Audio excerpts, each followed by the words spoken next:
vamos caminhar aqui um pouquinho no nosso estudo, né? Onde estamos relembrando aí alguns princípios básicos. Nós terminamos a semana passada falando sobre a vontade de Deus, né? Como conhecer a vontade de Deus. E hoje nós vamos trabalhar um pouquinho aí sobre a questão da realidade do homem, tanto antes da queda e depois da queda também. Eu convido você a abrir a palavra do Senhor em Gênesis, capítulo 1.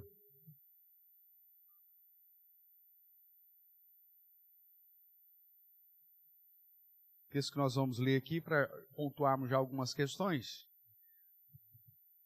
Mas nosso objetivo aqui nessa sequência é tratar de algumas dúvidas que porventura tem ou de alguns questionamentos sobre a questão do homem, né, na perspectiva espiritual. Então, o que acontece depois da morte em relação ao homem? Se o homem é crente, o que acontece? Se o homem é descrente, o que acontece? Em relação à alma, pastor, existe diferença entre alma e espírito? O homem é formado por quantas partes? E o que isso implica na minha vida? Então você tem, por exemplo, igrejas que vão definir que a essência do homem é corpo, a matéria, né? A alma, que seria o seu psique, e o seu espírito. Será que isso está certo? Será que não? Tem alguma diferença espiritual definir esse negócio? Se a Bíblia diz, talvez esse texto você lembre de cabeça, lá em Eclesiastes, né? O pó volte à terra como era. Lembra disso ou não? O pó volte à terra como era. Então a matéria vai. E o espírito volta a Deus que o deu. É isso? Ou a alma, né? E aí? Para aqueles que defendem três partes, ali só está falando do pó e da alma. O que acontece? Né? Ou para aqueles que fazem a divisão, a matéria, o corpo é aquilo que morre e fica aqui. Né? A alma vai para Deus. E o espírito vai para o centro espírita. Afinal de contas, tem que fazer o negócio movimentar, né? Será que é isso? Não sei. O que você pensa sobre? Então vamos tratar aqui um pouquinho disso também. Para ver. E já que o senhor falou, então o que vai lá pro, né? Vamos tratar também, sem problema. Tá bom? Então vamos lá. Gênesis, capítulo 1. Vamos ler aí o verso. Vamos ler o 26 e o 27. Vamos todos juntos? Diz assim, pois, a palavra do nosso Deus. Também disse Deus: façamos o homem à nossa imagem, conforme a nossa semelhança. Tenha ele domínio sobre os peixes do mar, sobre as aves dos céus, sobre os animais domésticos, sobre toda a terra e sobre todos os répteis que rastejam pela terra. Criou Deus, pois, o homem à sua imagem, e a imagem de Deus os criou, homem e mulher os criou, ou macho e fêmea, conforme tiver aí na sua tradução. Então nós já vimos, irmãos, que dentro da revelação de Deus, né, nessa sequência, Deus resolve se revelar e revelar os propósitos relacionados aí à sua criação. A Bíblia apresenta Deus como o Criador, mas também apresenta esse Deus, cuja essência é única, dividida aí em três pessoas, e o próprio texto de Gênesis 1:26, apontando a primeira pessoa do plural, já nos indica, pelo menos inicialmente, que Deus não está simplesmente apontando aí para uma retórica na primeira pessoa do plural, mas que indica a sua existência em três pessoas distintas, porém que compartilham a mesma essência, né? O Pai, o Filho e o Espírito Santo, ou usando os termos aqui de Gênesis 1:1, né? Então Deus, o Espírito que pairava sobre as águas e a palavra, o verbo, por isso haja Deus. E aí nós vemos que esse Deus, portanto, soberano, grandioso, imutável, triuno, como nós já estudamos, é o Deus que resolveu fazer o homem, criar o homem. A sua imagem é a sua semelhança. O que indica isso? A sua imagem é a semelhança. Nós já estudamos também. Que Deus compartilhou conosco alguns dos seus atributos. Tudo bem? Os chamados atributos comunicáveis. Né? É lógico, um grau inferior, e depois, quando o pecado entra no mundo, aí bagunça tudo mesmo. Traz mancha, né? Macula todos esses atributos que nos foram comunicados, e aí por isso que nosso senso de justiça, de amor, de misericórdia, de ira, é tudo bagunçado. Mas Deus assim o criou. E uma outra situação que nós podemos observar logo de cara aqui, em especial no verso 27, e que é importante para os nossos dias mencionar, é que Deus criou o homem à sua imagem e semelhança, a imagem de Deus o criou, e Deus então criou o homem e mulher os criou. Como eu disse, dependendo da sua tradução, vai apresentar macho e fêmea. A perspectiva bíblica de gênero aponta apenas para duas possibilidades. Ou você é menino, ou você é menina. Nos dias de hoje, com o ensinamento na perspectiva aí de vários gêneros, né? As nossas crianças, inclusive, ficam meio que perdidas, né? E, inclusive, os coleguinhas no colégio já o questionam. Você é o quê, fulano? Você é bi? Você é trans? Você é L? É G? É B? É I? É N? Que letra do alfabeto você é? E aí as crianças falam, não sei. Aí sempre tem aquele amiguinho, né, discipulado por pais não cristãos, obviamente, que vão falar, você tem cara de tal coisa. Né? Afinal de contas, você já beijou alguma menininha? Eu falo, não, nunca beijei. Ah, então você deve ser T, ou N, ou P, ou B, ou seja lá o que raio que eles vão continuar aí com esse alfabeto insano e terrível.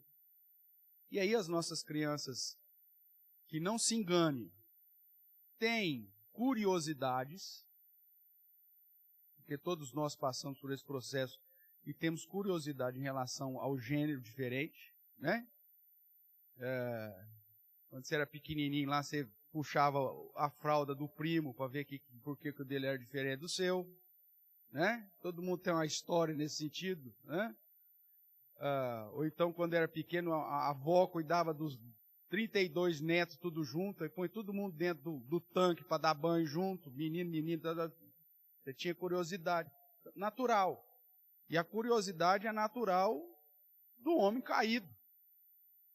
E aí, o pai acha que isso aqui a gente já vai aprender sozinho, nunca trata disso com os filhos.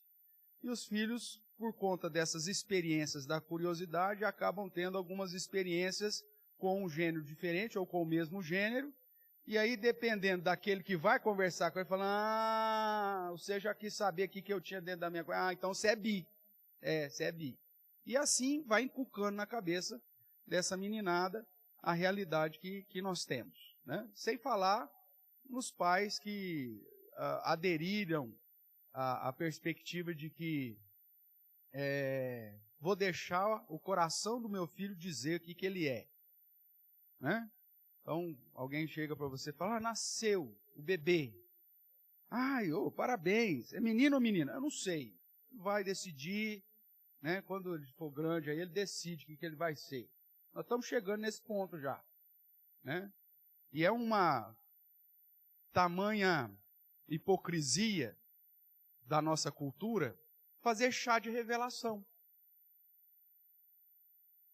Mas por que faz chá de revelação? O ímpio faz chá de revelação. O crente, eu acho que tudo bem, legal. Mas por que o ímpio faz chá de revelação? Ele não sabe o que vai ser no futuro.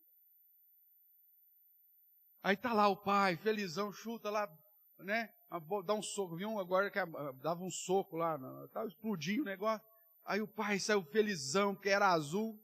Mas o cara é ímpio e defende a ideologia de gênero. Por que ele ficou feliz que o menino vai ser menino?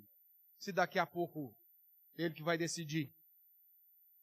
E o pai vai apoiar, inclusive, a mudança de sexo dele. Né? Então, irmãos, nós estamos nessa realidade de influência de uma perspectiva básica da revelação de Deus. Deus criou homem e mulher. Simples assim. Só que o pecado quer complicar o negócio, né? E as inclinações pecaminosas. Então, quanto mais cedo você trabalhar, e cedo mesmo, porque você vai ver que a criança ela já começa a ter curiosidade sobre a sua sexualidade desde pequenininho. Então, hoje nós temos que trabalhar com os nossos filhos desde pequeno a ideia de gênero e no gênero na perspectiva bíblica, né? Macho e fêmea. Infelizmente nós chegamos nesse ponto. Uma outra questão que nós podemos observar aqui em Gênesis, já que eu estou tratando desse assunto, é Gênesis capítulo 2, verso 24.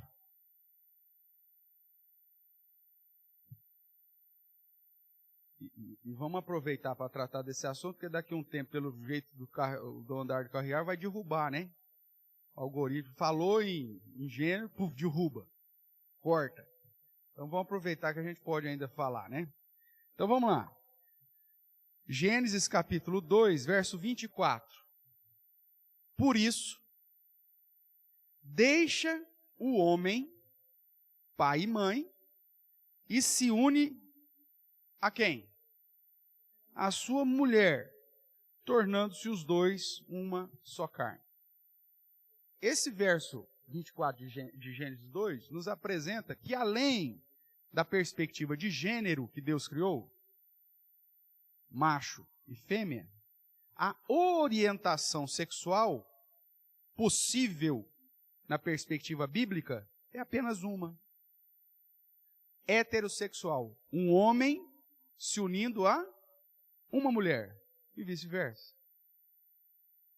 Então, na perspectiva bíblica, nós temos dois gêneros, macho, fêmea, e uma única possibilidade de orientação sexual natural, segundo a revelação bíblica, que o apóstolo Paulo diz que tudo que é contrário a essa postura é antinatural, onde um homem se une a uma mulher, né? E uma mulher se une a um homem.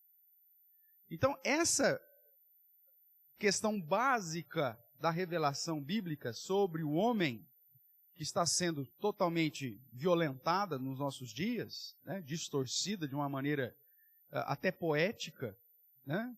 E que é uma construção de toda a humanidade. O ser humano, eu já disse aqui para você, tem gente que não gosta muito quando eu falo isso, mas é realidade.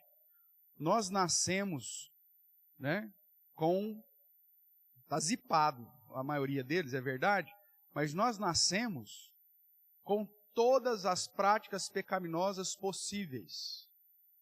Você não aprende isso com o tempo. Quando você pega a queda aqui, você vai ver que Caim já tinha feito download de tudo. Da inveja, mentira, de tudo, inclusive do assassinato. O pecado ele não foi progredindo. Não houve uma progressão. Caim aprendeu a sentir inveja. Aí ele teve um filho, que aí aprendeu a inveja, e aí depois ele aprendeu a mentira. Aí ele teve mais um filho, quer dizer, o neto de Caim, que aí aprendeu a ser violento. Não, aí teve um outro filho que aí matou. Não foi progressivo. Já na primeira geração você já vê, tem tudo detonado. Por isso que é depravação total. Você nasce com todos os pecados possíveis dentro de você. as situações vividas, os estímulos recebidos, a educação, aquilo que você aprendeu ou deixou de aprender, vai dar o start ou não daquele determinado pecado. Mas ele está aí. Né? Usando a linguagem do como se você entrar lá no arquivinho lá, na pastinha, e está zipado lá, está lá. E você clicou 2 vezes, o que vai acontecer com aquele arquivo? Vai abrir. Essa é qualquer realidade do pecado da sua vida. Desde a mentira até a promiscuidade, até o homossexualismo, que para nós é encarado como um pecado. Não é desvio biológico, não é doença, não é nada. É pecado. E como qualquer pecado, pode ser perdoado e pode ser deixado. Agora, irmãos, para que isso seja conduzido corretamente na cabeça, na nossa própria e na cabeça dos nossos filhos, nós precisamos recorrer às Escrituras. É a nossa única luta. E é por isso que todo mundo tenta menosprezar a autoridade do quê? Da Bíblia. O quê? Você lê a Bíblia? Ah, isso é muito arcaico. Nossa, você acredita que Deus fez o mundo em 6 dias e descansou no 7º? Ah, isso é muito infantil. Aí você pergunta para ela, acredita em gnomo. A pessoa que fala isso para você. Ainda acha que tem Papai Noel. Eu sei que é um infantil, porque acredita nas Escrituras, que está aí há milênios, e que tem uma conexão, uma lógica, um indicativo perfeito. Mas você é um infantil por crer na Bíblia. Então a luta, irmãos, é realmente defender as Escrituras. A nossa primeira aula é sobre doutrina, né? Sola Escritura, onde a Bíblia de fato não contém, mas é a palavra de Deus. E nossa única fonte de regras, de fé, de prática, de resposta, de tudo. Porque a partir do momento que você não mais enxergar as Escrituras como o padrão de Deus revelado para nós, aí você abriu a pastinha com os arquivos zipados e aí deu duplo clique em tudo. Não precisa, né? Tem uma caixinha lá, quando você entra no arquivo zipado, baixar todos os arquivos. Né? É pronto, você clicou nesse. Aí abriu tudo. É mais ou menos assim que funciona. Então, as Escrituras precisam, de fato, não ser simplesmente uma retórica nossa. Nós cremos na Bíblia, ela é a palavra de Deus, mas nós precisamos aplicar isso em relação ao nosso dia a dia. E estarmos atentos, irmãos, ao nosso próprio coração e o coração dos nossos filhos. Porque eles estão sendo bombardeados desde pequenininho.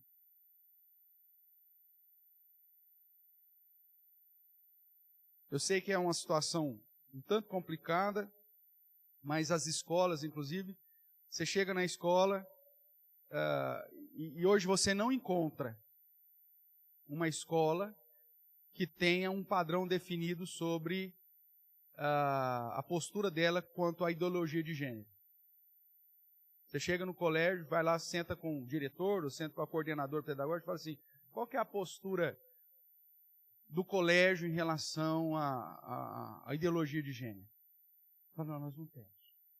Cada um faz o que acha que tem que fazer. Essa é a pior coisa que pode acontecer, mas a maioria deles é assim. Você pergunta para o professor, qual que é a sua ideologia política? Não, nós não temos. Os professores não tratam disso na classe de aula.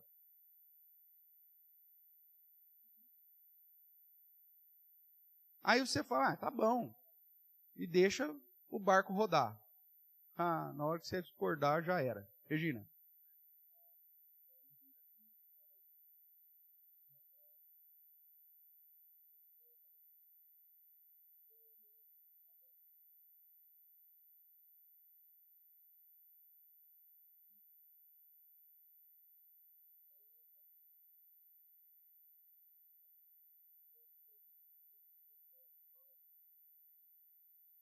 Sim.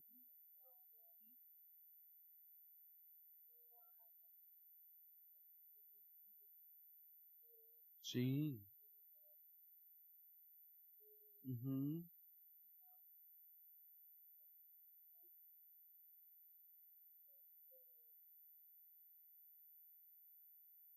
No currículo aí, no conteúdo programático, é. Uhum. Ah, sim. Uhum. Meu corpo e minhas regras. Sim. Toda forma de amor é válida, né? Lulu Santos agora virou o hino, né?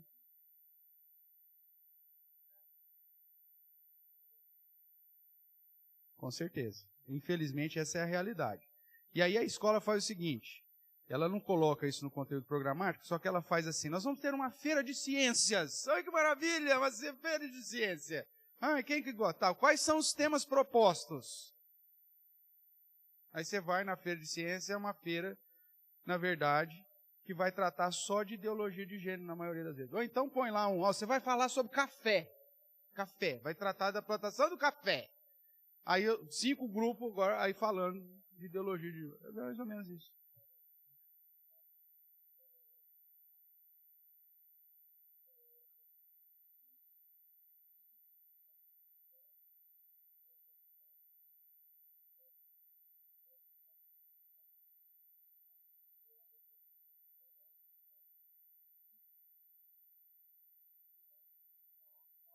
Claro, claro. E vai fazer, vai fazer. Agora o problema é que nós, em casa, não fazemos o contraponto. Nós estamos deixando o negócio rodar. Nós não sentamos com os nossos filhos para tratar disso. E quando sentamos, falamos, não, pai, não quero falar disso, não. Não, não, não, não, não. Vamos sentar, vamos conversar. Não, não, não, não. Isso aí. E nós vamos ter que fazer isso, irmãos. Porque senão nós vamos perder uma geração inteira. Vamos lá, o Ieda.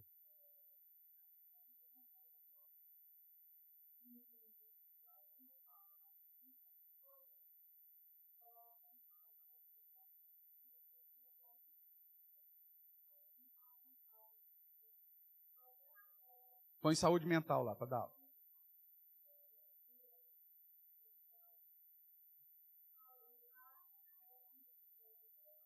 Uhum. Saúde mental, né?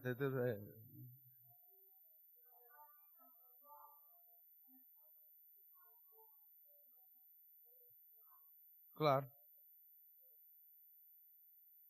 Irmãos, nós estamos diante de uma situação ou que a gente retorna para os padrões das Sagradas Escrituras no básico, né? Ou nós vamos ter grandes dificuldades. É lógico que nós não podemos tirar, obviamente, da ação soberana do próprio Deus no coração dos seus, ele vai alcançar os seus eleitos, tendo ideologia, não tendo erro, não tendo, mas cabe a nós alguma postura. Na conferência?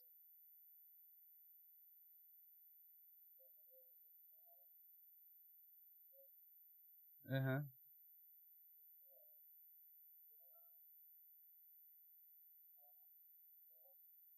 Uhum.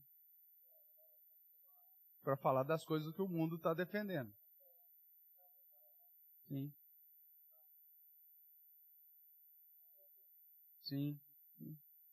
Ou é um mau exemplo, né? É. Sim. Essa é a nossa luta. E aí, irmãos, entra também essa questão ah, do nosso investimento na educação cristã dos nossos filhos. Não só na nossa educação cristã, mas na educação cristã dos nossos filhos. Ontem nós falamos na conferência que o grande problema da nossa geração é que as famílias perderam essa noção intencional da educação cristã dos nossos filhos. Nós não tratamos mais sobre assuntos bíblicos ou de relevância para a formação do caráter cristão dos nossos filhos em casa. A escola dominical, quando ela nasceu, né, nasceu por umas outras necessidades, mas depois acabou formando como sendo uma auxiliadora, a escola como auxiliadora para as famílias no reforço do ensino formal dos princípios cristãos. Hoje não. O pai acha, já levo meu filho na escola dominical, está tudo bem, eu não preciso tratar mais nada de Cristo com ele, não preciso falar mais nada de Deus para ele, não preciso ensinar nenhum padrão bíblico para ele. Nós precisamos resgatar a ideia de que a educação cristã é uma responsabilidade da família e que a escola dominical é um apoio. Agora, tem pais que nem fazem questão de trazer os filhos mais à escola dominical. Por quê? Porque é o Juninho que manda. Né? Que é outro problema. Você quer ir na igreja hoje, Juninho? Ah, não, pai, eu quero não. Quero andar de bicicleta, carrinho de rolemã, jogar futebol, ou ficar no PlayStation lá. Ah, aí a mãe, não vamos na igreja? Ah, o Juninho não está legal hoje, o Juninho disse que não quer ir. Então, inverteu. É o Juninho que decide tudo.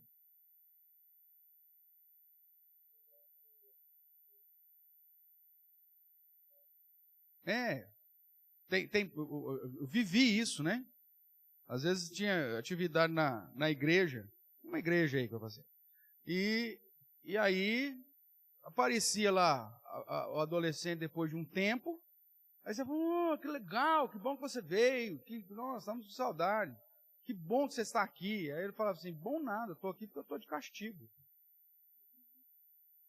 O que o pai fazia? O pai falava assim, se você não andar direito, você vai para a escola dominical. O castigo do adolescente era vir na escola dominical ou ir na programação da UPA. Ah, hoje essa semana você foi mal criado. Você vai para a UPA agora. Agora você vai para sexta-feira à noite, você tem programa. Que eu e sua mãe nós vamos comer uma pizza, você vai para a UPA. Aí vem um adolescente. Aí o que aconteceu? Matou 15? Não, estou de castigo, por isso que eu estou aqui. Olha a mentalidade desse infeliz, desse pai que se diz cristão. O castigo dele é mandar a criança para a igreja. Vai dar bom o negócio dele, gente? Hã? Não vai. Então, cuidado. Ana.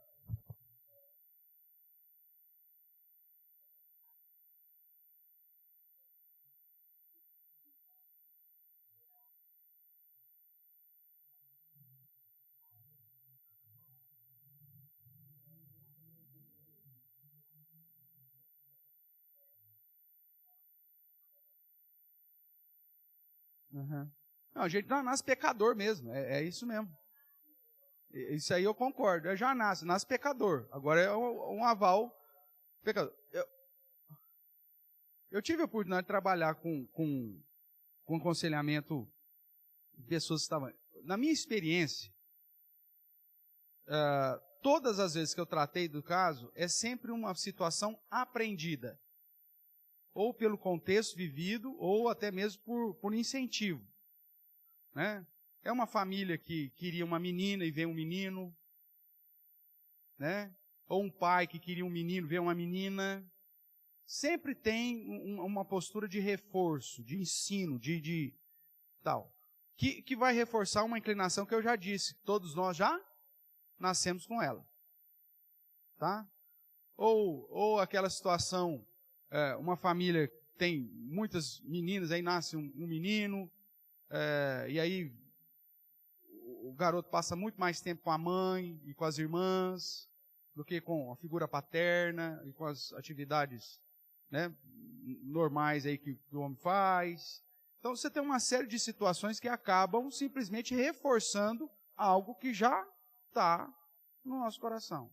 Ou às vezes você pega, dentro das pessoas, o pai, uma figura muito machista, uma figura bruta, aí o filho, o pai batia na mãe e falou, eu não quero ser igual ao meu pai, eu quero ser igual à minha mãe. Pronto. E isso aí vai reforçando o princípio daquilo que já está no coração dele. Então todo mundo já nasce com essas inclinações pecaminosas? Sim.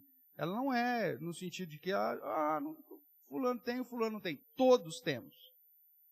O contexto de vida, as situações, os estímulos, os ensinos, as frustrações, os abusos que sofremos, vai nos conduzir a aflorar ou não determinado pecado.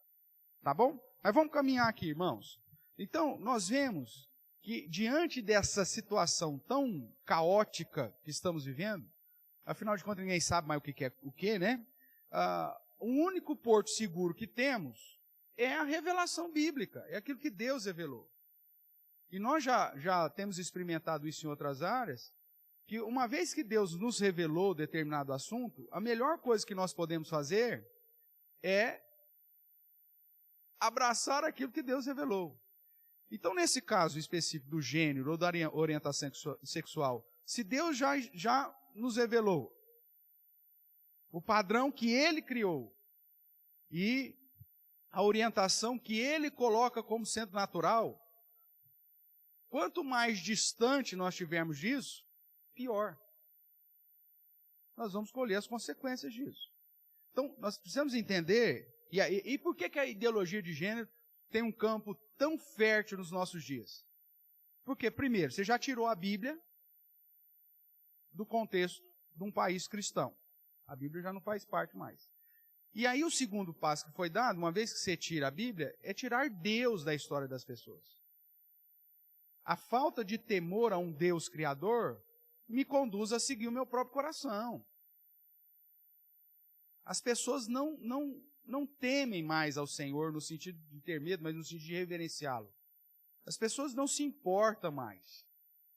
Mesmo porque, irmãos, na própria revelação bíblica, de quem é a responsabilidade em lutar contra o pecado? Quem que tem que lutar contra o próprio pecado? Nós mesmos. Então veja aí, por exemplo, ainda estamos em Gênesis. Vamos agora no capítulo 4. Eu pulei aqui o capítulo 3 da queda, porque a gente vai voltar nele. Mas vejamos aí no capítulo 4. Vai contar a história de Abel e Caim, da adoração deles. E aí, nós vemos no verso 3, aconteceu que no fim de uns tempos, mostrando que havia uma regularidade na adoração, aconteceu que no fim de uns tempos trouxe Caim do fruto da terra uma oferta ao Senhor. Abel, por sua vez, trouxe das primícias do seu rebanho e da gordura deste. Agradou-se o Senhor de Abel e da sua oferta, ao passo que de Caim e de sua oferta não se agradou. Irou-se, pois, sobremaneira Caim, não foi uma ira qualquer, foi sobremaneira, e descaiu-lhe o semblante. Então lhe disse o Senhor, por que andas irado? E por que descaiu o teu semblante? Se procederes bem, não é certo que serás aceito? Se todavia procederes mal, eis que o pecado jaz à porta. O seu desejo será contra ti, mas a ti cumpre dominá-lo. Dentro da revelação sobre o homem, nós vemos, já pulando aí a questão da queda, que o homem, depois da queda de Adão e Eva, então ele ficou agora numa luta, inclusive interna, de tentar dominar as suas inclinações pecaminosas. O pecado jaz à porta. É como se ele estivesse escondidinho atrás da porta. Que ao passar ele está pronto para te dar aquele susto, para que ele te agarre. Eu acho que é Van Groen que vai usar isso, ele diz que é como se fosse um cachorro feroz, escondido atrás da porta. Na hora que você passa pela porta, ele te agarra.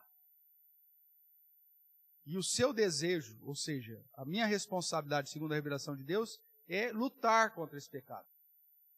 Ele vai dizer aí, o seu desejo será contra ti, mas a ti cumpre dominá-lo.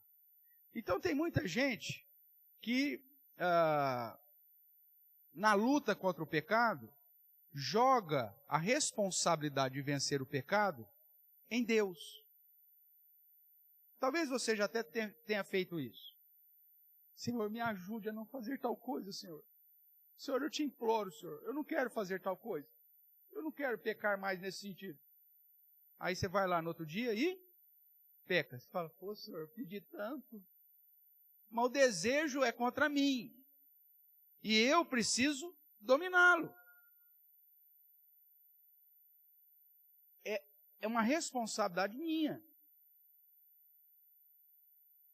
Só que as pessoas têm atribuído essa responsabilidade a Deus, em relação a vários tipos de pecado. Né? Tem pessoas que, até de modo sincero, irmãos, tem uma inclinação pecaminosa lá e o cara chora diante de Deus. Senhor, eu quero te agradar, mas como que eu luto com essa minha vontade? O Senhor precisa me ajudar e parará. Senhor, amanhã eu quero acordar diferente, e pipipi, popopó, e chora, e se lamenta, e se martiriza na presença do Senhor. Aí no outro dia ele acorda com os mesmos desejos pecaminosos. Porque a responsabilidade de lutar contra os desejos é de quem? É minha mesmo. E tem gente que ainda fala assim, eu cometi tal pecado porque Deus não me impediu. A responsabilidade é sua de dominar o desejo do pecado do seu coração para não praticá-lo. Só que essa postura não é ensinada muitas vezes. Nós não ensinamos a nós mesmos e nem aos nossos filhos o fato dele lutar contra as inclinações pecaminosas. Você tem um filho lá que o cara mente que nem sente. Aí a professora falou, não é para o psicólogo. Aí o psicólogo falou, não, é que ele tem fantasias, ele é criativo. Ele não é mentiroso, ele é criativo. Tem uma criatividade. Vai ser novelista da Globo. Então, criativo. Não mude o nome daquilo que a Bíblia revela. A Bíblia chama isso de mentira, então é mentira. E vamos tratar isso como mentira. Então você vai chegar para ele, olha, a questão da fantasia, da criação, parará, papapá, você faz parte? Faz. Então vamos canalizar isso como criatividade. Agora, quando você está vendo que é uma prática de mentira, então você tem que confrontar como sendo pecado. E aí você ensina para o seu filho assim, ó, vamos orar para o Papai do Céu para ele te ajudar a não mentir mais. O que você está reforçando no coração dele? Que se ele peca é porque Deus não ajudou. Então a culpa é de quem? A culpa é de Deus. Eu pedi tanto, orei tanto, Deus não me ajudou. Pô, senhor, o senhor não me ajudou. Então agora a culpa é sua. Eu preciso fazer justamente o contrário. Que ele entenda que o pecado jaz à porta, que ele vai me tentar, que o desejo dele é me dominar, mas eu preciso dominá-lo. Com mecanismos que a própria Bíblia ensina. Ou de comunhão com Deus, ou de ser verdadeiro, ou de pedir ajuda para alguém, de definir, dar nome real para o meu pecado. Essa é uma grande dificuldade que nós temos, irmãos. Nós temos um momento de confissão de pecado. Você fala, Senhor, perdoa os meus pecados. Mas você sabe que o seu pecado tem nome e, em alguns casos, sobrenome. Senhor, eu tenho lutado contra o pecado tal, do sobrenome tal. Vai fazer um estudo bíblico sobre aquele pecado. Veja as consequências na vida dos personagens bíblicos que, infelizmente, caíram naquele pecado. E trace um planejamento intencional para você não passar pela porta que jaz o pecado. Voja pela janela, se for o caso.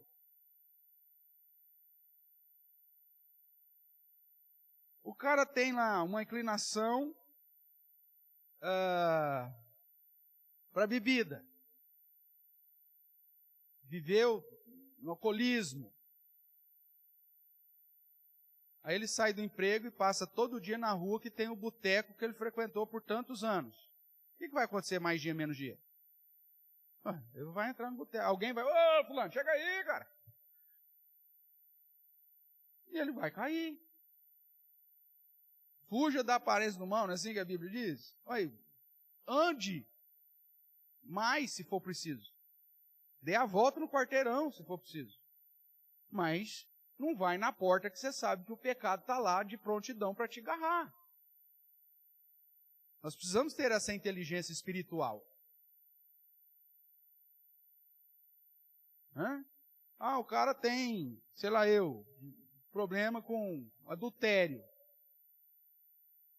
Aí o cara se coloca numa situação onde ele é propenso a cair.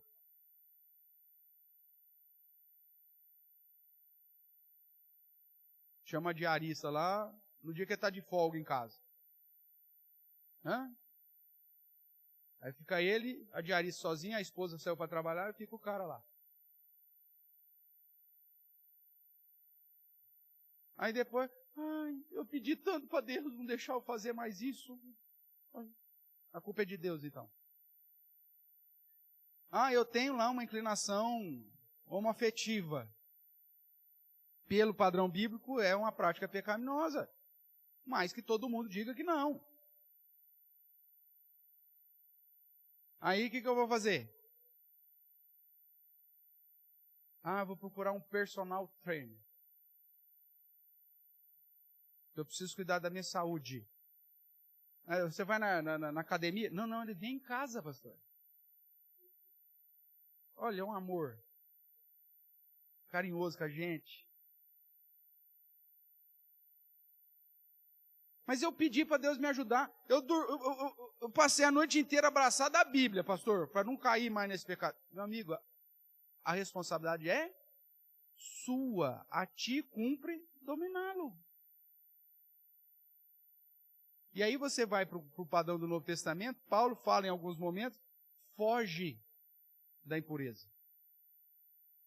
A expressão é o seguinte, corra como se sua vida dependesse disso e não olhe para trás. Isso é foge. Sabe quando você era criança, você morria de medo? E aí o pai pediu para você ir lá fechar o portão, já era de noite? Ou então pegar a chave do carro, ficou na mesa lá da área, do fundo. E você já vai com o coração na língua. Né? Já pro lado de fora quase. De repente você está lá e escuta um barulhinho que você não sai correndo. Com adrenalina até no último fio de cabelo. Você olha para trás para ver se tinha alguma coisa? Não, você sai correndo. Essa é a expressão que Paulo usa para dizer assim, foge da impureza. Só que a gente fica brincando com ela. Vamos lá, Ronaldo.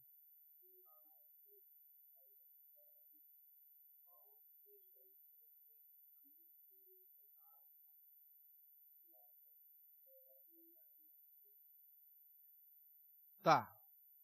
Vamos pegar, nós vamos estudar o Espírito Santo mais para frente, mas vamos lá. Qual que é a função do Espírito Santo na vida do crente? Conversão, ação para me conduzir para perto de Deus, mas quem me convence do juízo, da justiça, pecado? É o Espírito Santo. Tudo bem? Ele só vai me falar, tá errado. Agora, quem que vai lutar para consertar o negócio? Eu. Tá? Então, ele vai estar comigo mostrando, cara, e a gente sabe. Ninguém é pego de surpresa. O pecado geralmente é predestinado. Nessa hora a gente gosta da predestinação, né? Então, porque a gente já maquinou aquele negócio. Não é um acidente. O pecado é um acidente. Não é acidente não, a gente sabe. A gente vai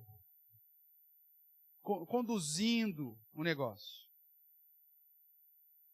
Mas o Espírito Santo está ali. E ele está me convencendo que aquele negócio não está certo.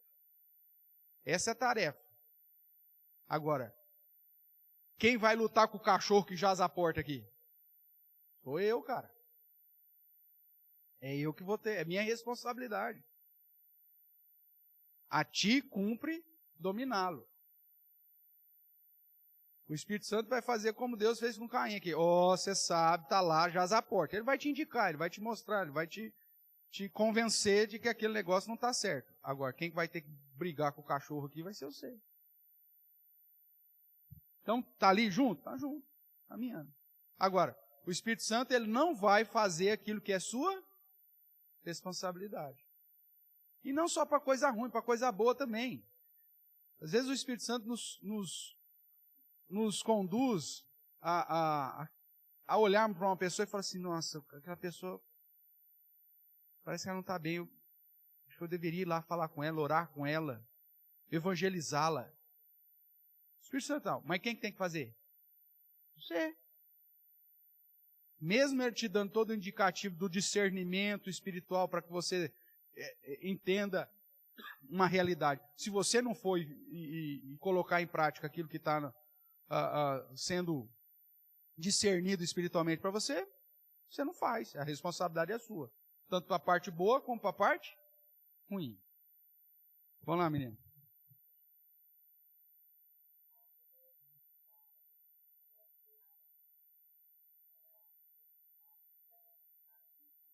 Sim.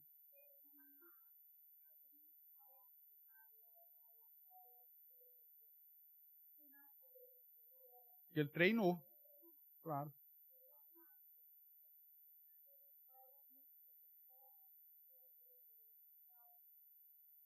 Sim. A palavra do Senhor diz que o Espírito Santo nos fará lembrar da palavra. Mas que aquela que você não leu, ele não vai fazer você lembrar. Oi. Simples assim. Se você nunca leu qualquer parte da Bíblia, o Espírito Santo vai lembrar você daquele versículo? Eu acho que não. Porque ele vai fazer você lembrar.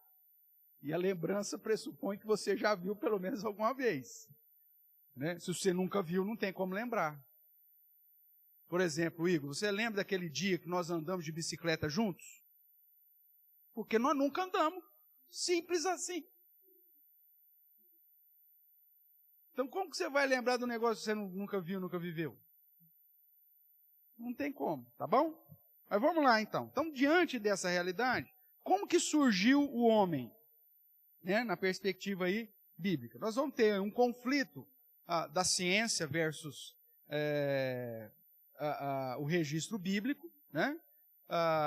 Por mais que Gênesis nos relate como o homem surgiu, o capítulo 2 vai tratar disso. O capítulo 1 é a visão geral, e depois no capítulo 2 ele vai dentro do paralelismo progressivo da literatura judaica. Ele trata o primeiro capítulo como uma seção, tratando de modo geral, e depois no capítulo 2 ele vai focar sobre a formação do homem, da mulher e da família. Não é que Deus tinha criado um homem no capítulo 1, homem e mulher, e depois criou Adão e Eva no capítulo 2. É só uma característica literária judaica, ou oriental, vamos assim, melhor ampliar um pouco mais, de contar e recontar a mesma história, só que dando um progresso ou uma ênfase mais específica. Então, mas antes de tratarmos aqui do capítulo 2, hoje há essa discussão, por exemplo, mas e o evolucionismo, pastor? Né? Nós viemos do macaco, aquela coisa toda, tal, né? Moisés tinha isso em mente quando registrou?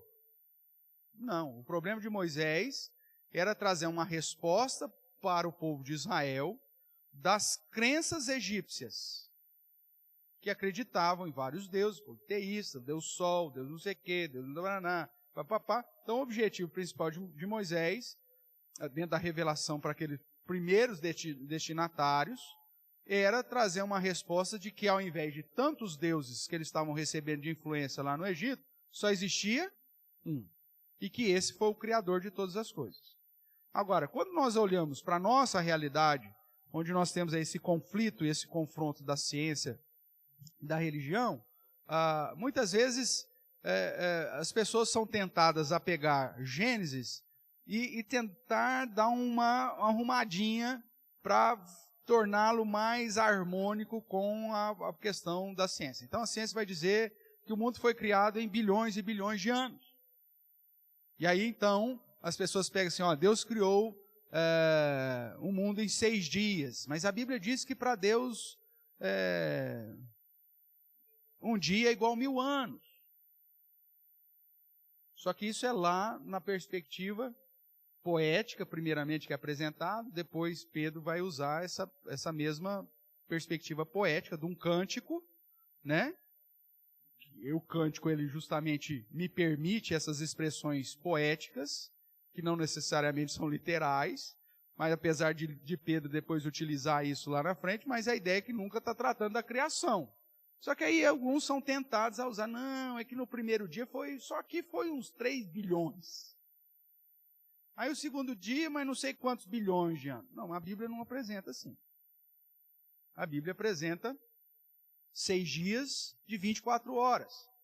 E, inclusive, todo o padrão da lei de Deus, cerimonial e até mesmo a lei moral, no Decálogo, está pautado no fato de que Deus criou todas as coisas em 6 dias e descansou o 7º. Por que eu tenho que, na lei cerimonial, eu tinha que guardar o sábado? Porque Deus trabalhou 6 dias e descansou o 7º. Se a gente fosse aplicar em milhões de anos, então você fica bilhões de anos sem férias e sem sábado. E aí depois de uns 3 bilhões de anos, aí você fala, não, hoje eu vou descansar. Não. Você já justamente descansava no sábado porque foram 6 dias de 24 horas. Isso passa para a lei moral depois, como o princípio moral de você ter um dia na semana onde todo mundo é igual, não tem diferença entre você, o escravo, o empregado, tal, todo mundo para louvar a Deus, nós já estudamos isso em outro momento, justamente porque Deus, e você faz isso toda semana, por quê? Porque justamente Deus criou em 6 dias e descansou o 7º. Então, essa tentativa muitas vezes de harmonizar ciência e Bíblia, não dá certo. Por isso que em alguns momentos você vai precisar de fé, tanto na Bíblia quanto na ciência. Não muda a perspectiva, você tem que crer de alguma forma. Mas uma das coisas que geralmente não se fala, e a gente também não trata isso com os nossos filhos, é que o evolucionismo é uma teoria. E você sabe o que é uma teoria? Na definição mais simples, é algo que não foi comprovado. É uma hipótese, é uma teoria. Agora, existem situações que dentro da perspectiva científica, não é a teoria, é uma lei. Vamos lá. Vou pegar o guardanapo aqui que eu não tenho perigo de quebrar nada. O que você acha que vai acontecer com o guardanapo? Vai sair voando. Caiu. Por que esse infeliz desse guardanapo caiu? Se o meu desejo é que ele saísse voando. Porque existe o quê? A lei da gravidade. É uma teoria? Não, é lei. Por que é lei? Porque você consegue comprovar. Então, teoria é aquilo que não foi comprovado. E lei é aquilo que você comprova. Então, você está aqui comprovando a lei da gravidade. O evolucionismo é lei? Não, é uma teoria. Como eu posso muito bem chegar aqui e escrever uma teoria de que o mundo, né, como os hindus lá vão acreditar, que o mundo, na verdade, é um ovo de uma grande tartaruga intergaláctica. Tudo bem? Nós saímos aí, fomos botados por uma grande tartaruga intergaláctica que está viajando pelas galáxias, pelos universos, e nós estamos lá. E um dia a mãe tartaruga vai voltar. Ou, sei lá nós vamos eclodir e vai sair uma tartarugona aí, né? Intergaláctica. Eu preciso provar isso? Precisa ou não? Não, é teoria. O problema é que os nossos filhos chegam na escola, os sacerdotes científicos, são os professores, apresentam a teoria como sendo o quê? Lei, como sendo verdade. Se a ciência e se o seu professor fosse, no mínimo, equilibrado, né? Neutro, ele tinha que, no mínimo, apresentar a perspectiva criacionista como também sendo uma teoria. Só que o que o professor faz lá na cabecinha do seu filho?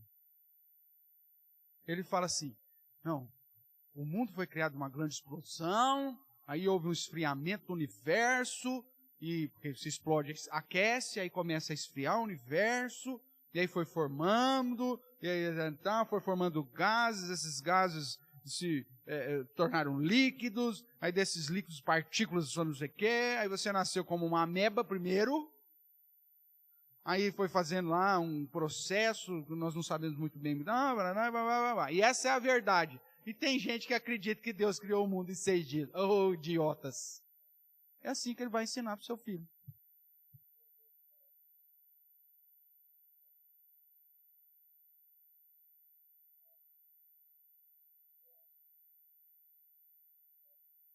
Não, os meninos norte de casa também passou por isso. A redação dele, chacota para todo mundo. Vira chacota. Por que, irmãos, que eles fazem isso lá na escola dos seus filhos?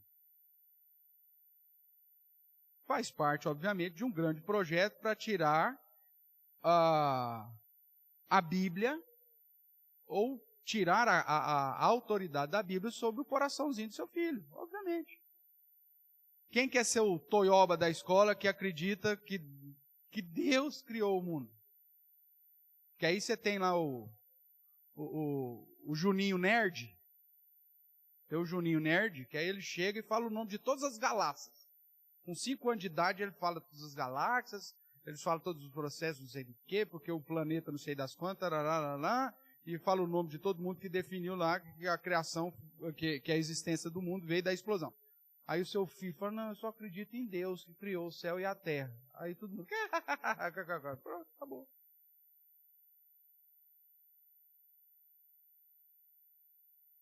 E a gente mesmo nunca sentou e falou, olha, tem essa teoria, mas é teoria, ninguém provou, tanto é que agora você tem aí o chamado designer inteligente, né, o avanço até da ciência, que tem apresentado uma teoria de uma perspectiva criacionista. Eles não falam, obviamente, nada de Deus, eles não vão defender nada na perspectiva de Deus, porque é uma questão mais religiosa, mas você tem aí, dentro da realidade dos cientistas, muita gente boa já defendendo a ideia de que o mundo de fato foi criado. Né? Você tem bons livros, inclusive já em português, que apontam para isso. Agora, você tem que ser transparente com sua criança, inclusive. E é legal, porque você vai pesquisar hoje na internet, você tem lá teoria sobre a criação do mundo. Você vai encontrar essa lá da tartaruga lá. Tudo bem, ué. Alguém vai ter fé e acreditar que uma tartaruga botou. Ué. Tudo bom, beleza. Agora, mesmo que nós apresentemos a criação como uma, entre aspas, teoria, toda a história do registro bíblico e da redenção e dos princípios da palavra de Deus vão sendo reforçados no nosso coração, na nossa mente, de que isso aqui de fato é a palavra de Deus. E que se Deus disse que a criação foi dessa forma, ótimo. A ciência ainda não é madura o suficiente para tentar chegar no princípio de realmente há um Criador. E quem será? Olha, nós temos aqui já um indicativo que aponta que é o Senhor Todo-Poderoso. Ótimo. Agora a gente pega e faz assim com os nossos filhos. Filho, na escola, vida secular. Na igreja, é Deus que criou.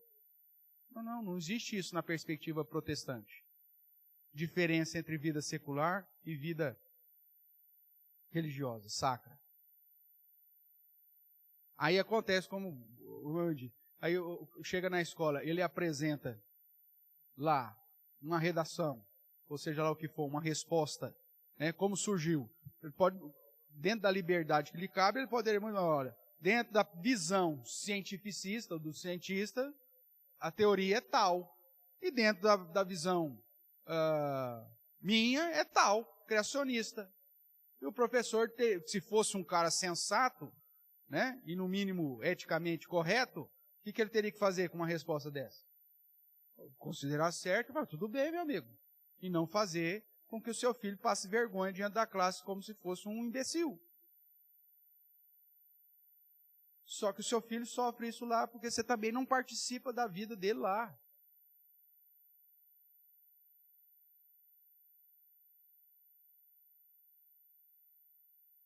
Você pega o professor de Sociologia e Filosofia, ele vai falar do arquê. Os filósofos iniciais à procura da origem da vida. Tá bom, João 1 diz que esse princípio, esse arquê é o verbo, é Jesus. Só que a gente não faz essa conexão. A grande questão da filosofia até hoje, descobrir aonde está a origem de tudo, a Bíblia já nos deu. Quem que é o princípio? O verbo, Jesus, pronto. Não, mas isso é religiosidade. Aí o cara vai, o professor de filosofia vai inclusive chegar para o seu filho e falar, não, tudo que vem da Bíblia é mito, faz parte da mitologia. Porque é sacro, refere-se a uma divindade. E aí o seu filho chega e fala, realmente, rapaz, se eu quero ser um cara de mente aberta, eu tenho que jogar fora a Bíblia.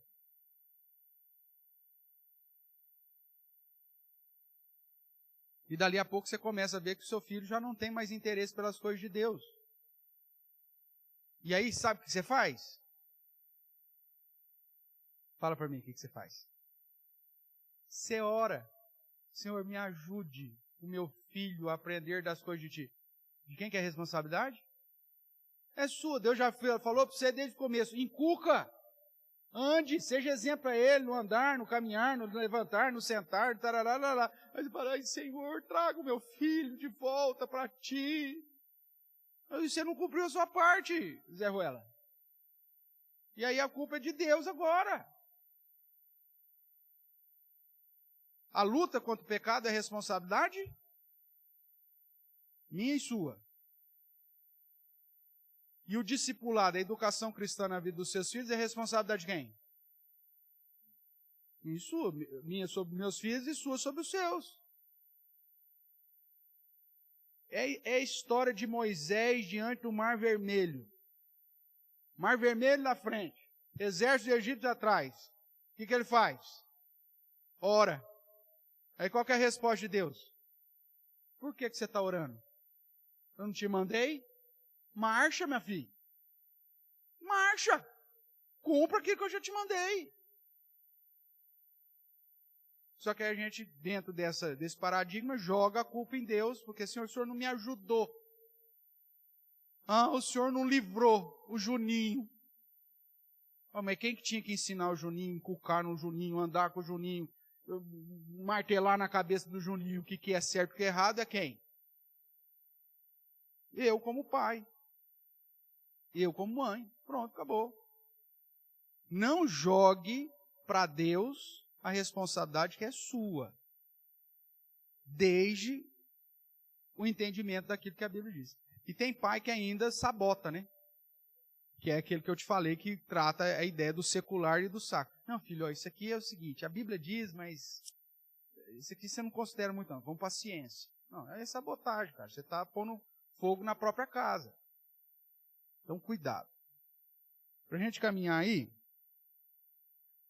só para responder essa primeira pergunta aí, então, dentro desse conflito do evolucionismo e criacionismo, nós devemos entender aquilo que a nossa confissão de fé expressa. Depois de haver feito as outras criaturas, Deus criou o homem, macho e fêmea, com almas racionais e imortais, aí tem todos os textos baseados nisso, e dotou esse homem e essa mulher de inteligência, retidão e perfeita santidade, segundo a própria imagem de Deus, tendo a lei de Deus escrita nos seus corações, e o poder de cumpri-las, mas com a possibilidade de transgredi-la, sendo deixados à liberdade da sua própria vontade, que infelizmente a vontade do homem não é como a de Deus, era imutável. Então, esse padrão da confissão de fé, irmãos, é o padrão da nossa crença. Você pode apresentar isso para sua criança como uma teoria ou como uma revelação de Deus, reforçando na visão dela que, olha, a ciência vai dizer isso, mas é teoria. A diferença da teoria e lei é essa. E aqui, no mínimo, nós vamos entender como teoria, mas nós sabemos que existe um Deus, de fato, que fez desse modo.